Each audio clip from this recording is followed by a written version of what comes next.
لقد من اللہ علی المومنین، ٹھیک ہے نا، البتہ تحقیق احسان کیا اللہ نے علی المومنین، مومنین پر، اس بعث فیہم رسول من انفسہم یتلو علیہم، یہ پوری آیت ہے جو اس کے اندر، کہ اللہ تعالیٰ نے دیکھیں ہمیں کتنی نعمتیں عطا فرمائی ہیں، کہ ابھی بچہ پیدا ہوتا ہے تو اللہ تبارک و تعالیٰ کیسے ماں باپ جو ہیں ان کے دل میں اللہ تبارک و تعالیٰ کیسی محبت ڈالتے ہیں اولاد کے لیے، بلکہ اس سے پہلے ہی ڈال دیتے ہیں کہ گھر بار، ماں باپ، اولاد، ہر چیز، نعمت، صحت، یعنی کیا چیز ہے جو اللہ تعالیٰ نے ہمیں نہیں عطا فرمائی. اور یہاں تک کہ جب ہم پیدا ہوتے ہیں تو اللہ تعالیٰ کا یہ بڑا شکر ہے کہ اللہ تعالیٰ نے ہمیں ایمان کی نعمت عطا فرمائی ہے کہ ہم مسلمان گھرانے میں پیدا ہوتے ہیں. اور سب سے بڑی نعمت کہ اللہ تعالیٰ نے ہمیں نبی صلی اللہ علیہ وسلم کی نعمت عطا فرمائی ہے، کہ آپ جانتے ہیں کہ نبیوں نے دعائیں کی تھی، انہوں نے کہا تھا کہ اللہ ہمیں اس نبی کا امتی بنا دے.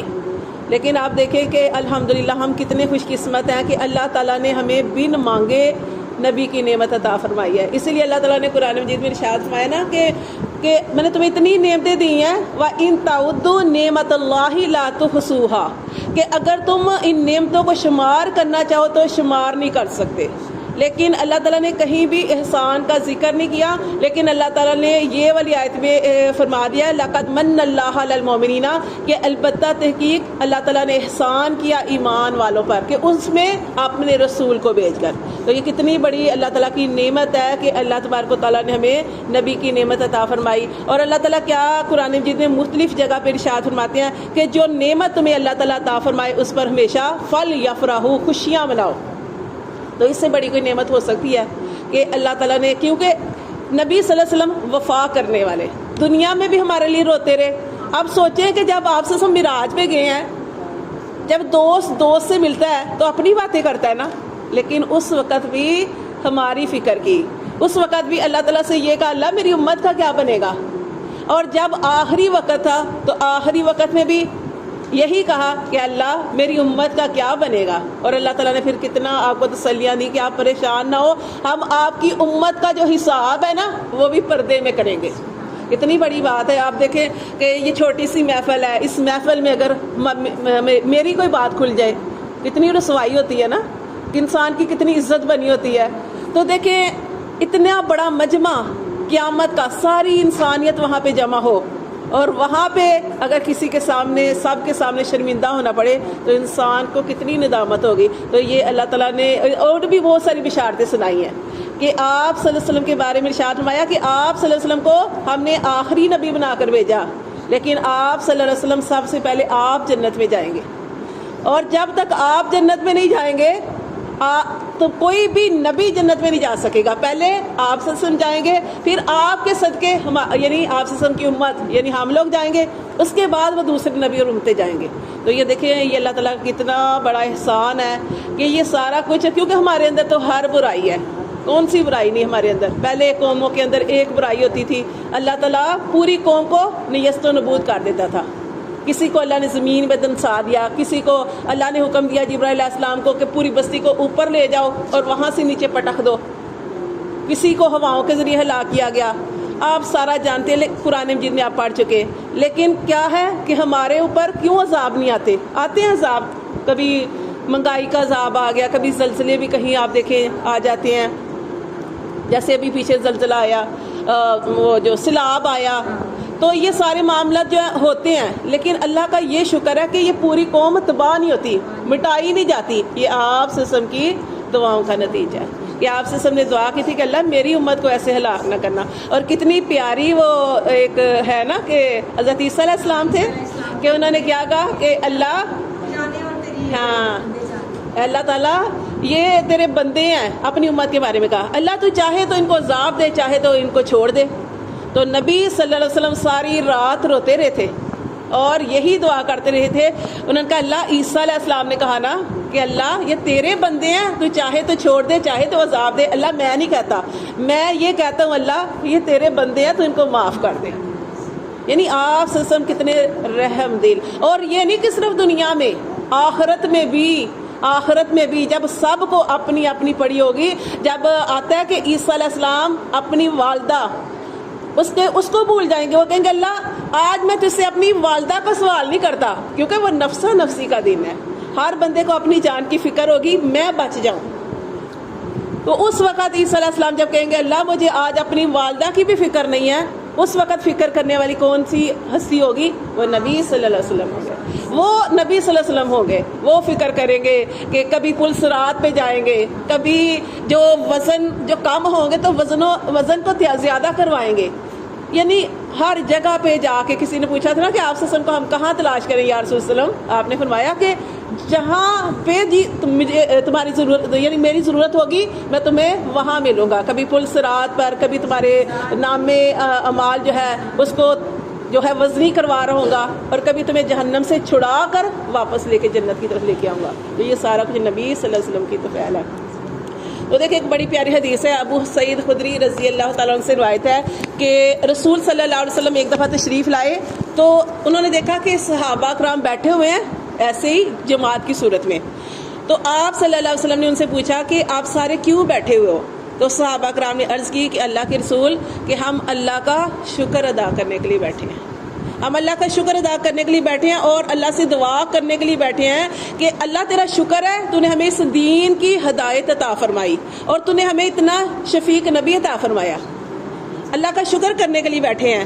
تو آپ صلی اللہ علیہ وآلہ وسلم نے صحابہ کرام سے فرمایا کہ تم اس بات پہ قسم کھا سکتے ہو جو تم نے بات کہی کہ ہم اللہ کا شکر ادا کرنے کے لیے اور اللہ سے دعا کرنے کے لیے کہ اللہ تیرا شکر ہے کہ تو نے ہمیں دین پہ ہدایت عطا فرمائی ہے, شفیق نبی عطا فرمایا ہے, ہم اس لیے بیٹھے ہیں, تو تم اس بات پہ قسم کھا سکتے ہو؟ تو صحابہ کرام نے کہا کہ اللہ کے رسول ہم اس بات پہ قسم کھاتے ہیں, ہم اسی مقصد کے لیے بیٹھے ہیں. تو آپ صلی اللہ علیہ وسلم نے ارشاد فرمایا کہ میں نے تمہیں جھوٹا جان کر قسم نہیں اٹھوائی, بلکہ جبرائیل علیہ السلام میرے پاس آئے اور انہوں نے مجھے بتایا کہ اللہ تعالیٰ تمہارے اس صحابہ کے بیٹھنے کی وجہ سے فرشتوں کے سامنے فخر کر رہا ہے کہ کس لیے بیٹھے ہوئے ہیں, کہ تعریف کرنے کے لیے, اللہ کا شکر ادا کرنے کے لیے. تو جیسے الحمدللہ یہ ہم بھی محفل اسی سے جاتے ہیں کہ ہم نبی صلی اللہ علیہ وسلم کا سنت عمل کرنے کی کوشش کرتے ہیں کہ اپنے گھروں سے نکلتے ہیں کہ جیسے تعلیم نبی صلی اللہ علیہ وسلم لوگوں کو تعلیم دیتے تھے,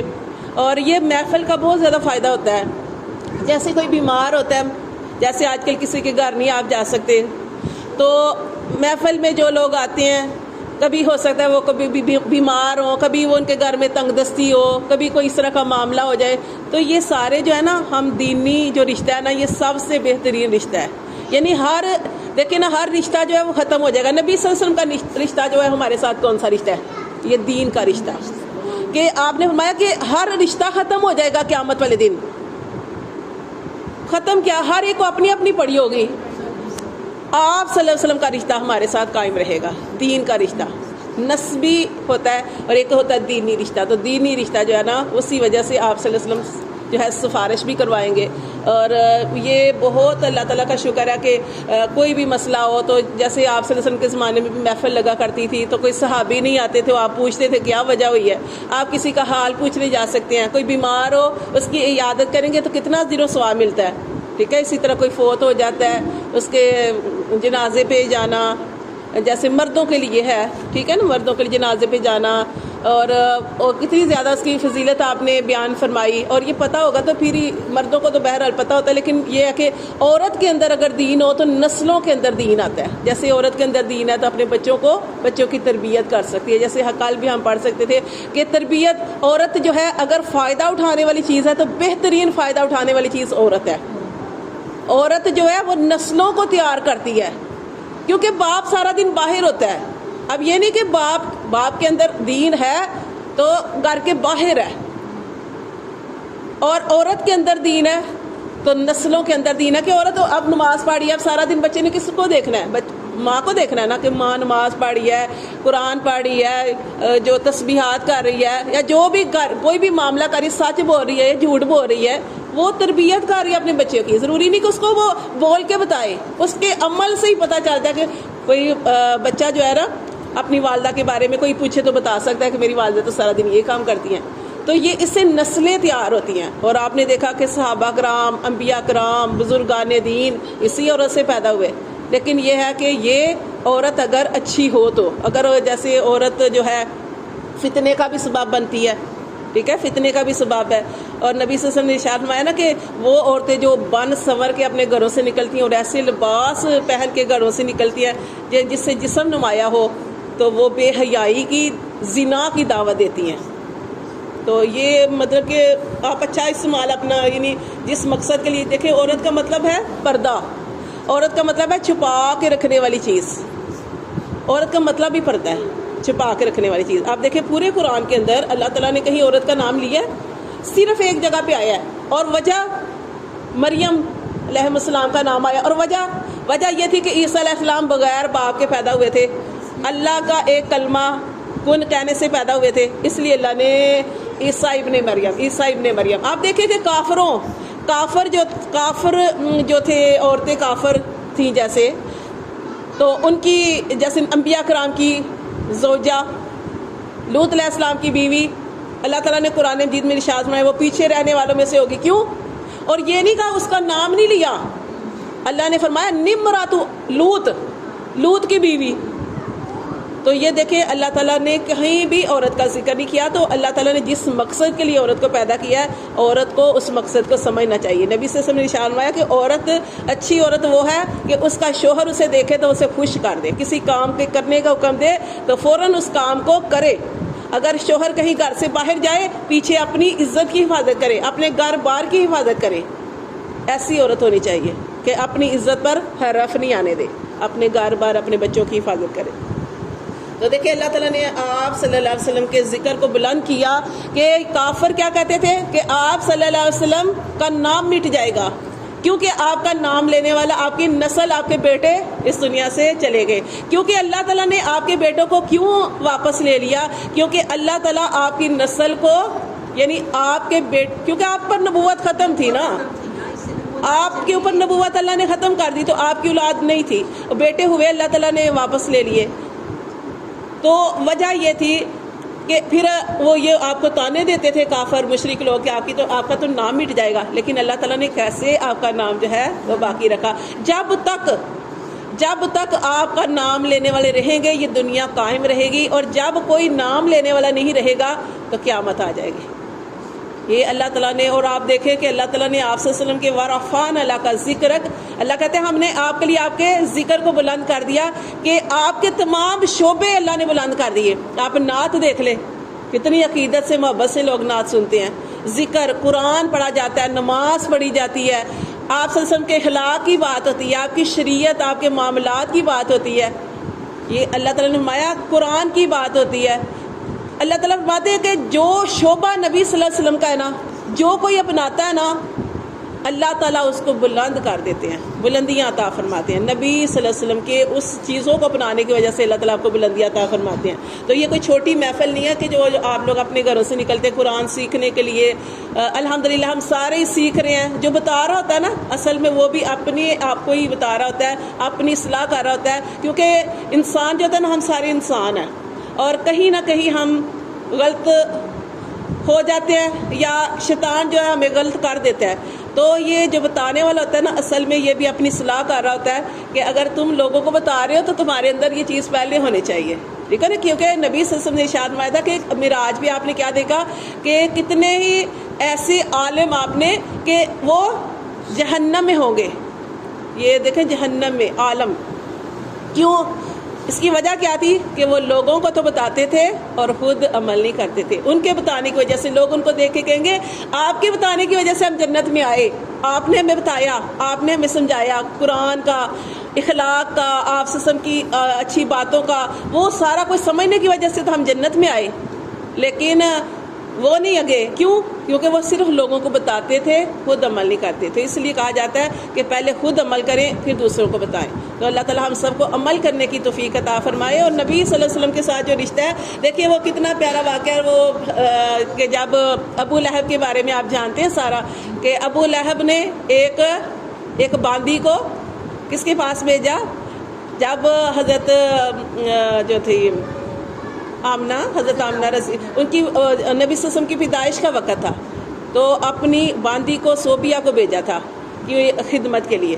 تو کیا جب وہ آپ صلی اللہ علیہ وآلہ وسلم پیدا ہوئے تو اس نے سب سے پہلے آ کے خبر دی تھی کہ آپ کو اللہ تبارک و تعالیٰ نے بھتیجا عطا فرمایا. تو کیا کیا ابو لہب نے؟ حالانکہ ابو لہب کا قرآن پاک میں کیا آتا ہے کہ ٹوٹ جائیں ابو لہب کے ہاتھ اور وہ تباہ و برباد ہو جائے. اور اس کے اللہ نے قرآن مجید میں ارشاد فرمایا کہ نہ اس کے کام آیا اس کا مال نہ اس کی اولاد، کچھ بھی کام نہ آیا. اس کو اللہ نے ایسی بیماری لگا دی. اس نے کہا تھا کہ میں آخرت پہ یقین نہیں رکھتا، لیکن اگر آخرت قائم ہو گئی تو میں اپنے بیٹے اولاد دے دوں گا، اتنی میری اولاد ہے، اتنا میرے پاس مال و دولت ہے، مال و دولت دے کر میں جان کی خلاصی کروا لوں گا. اللہ تعالیٰ نے فرمایا نہ اس کے مال کام آیا نہ اس کی اولاد کام آئی. کیا کام آیا؟ لیکن مرا وہ کفر پر.